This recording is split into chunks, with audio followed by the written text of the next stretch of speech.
Have you ever been invited into your own house, into your own home? Naka-experience na mo, ana? Na kamo mismo giimbitar sa inyong kaugalingong panimalay.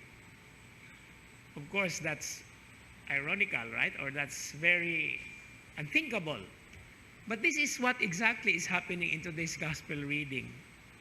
What did Jesus say to Zacchaeus? Today I must go at your house. No? Jesus was inviting the owner of the house, actually.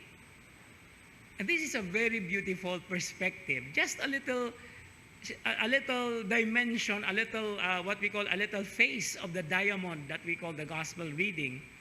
Because here Jesus is trying to say something, not only to Zacchaeus, but also to all of us.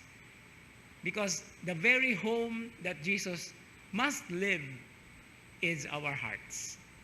And it is in our hearts that He constantly calls to us to come to Him, to give our attention to Him, to listen to what He speaks, even through the many different events and happenings in our lives. And so this is a very beautiful invitation to all of us. Jesus now is inviting us to look deep into our hearts, because it is there that He is. There is an even beautiful image from the book of Revelation. I think it's chapter 3 of Revelation. It says there, "Behold, I come knocking at the door of your house." That's quite a different perspective. But that is precisely where He lives. Our hearts is His home.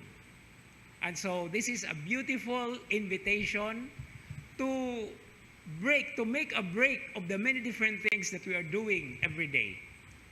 To stop and to get to peek into our own selves, into our own lives. And there we will just be surprised that He is waiting for us. He is waiting for us to come to Him in our lives.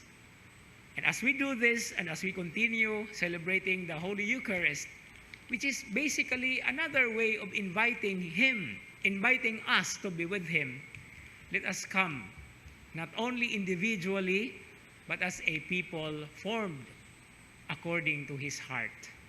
And that's the greatest dream that we want to be, to have our hearts, to form our hearts according to how He sees us, according to how He knows us, and even according to how we deal with other people, precisely because in them too we find Him. We see Him as we are created in the image and likeness of God. And as Christians, we are Christs to other people.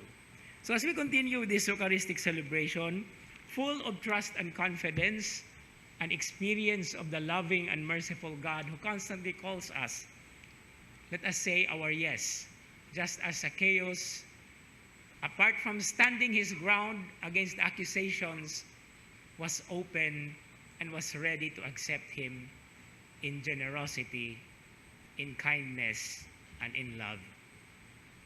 Amen.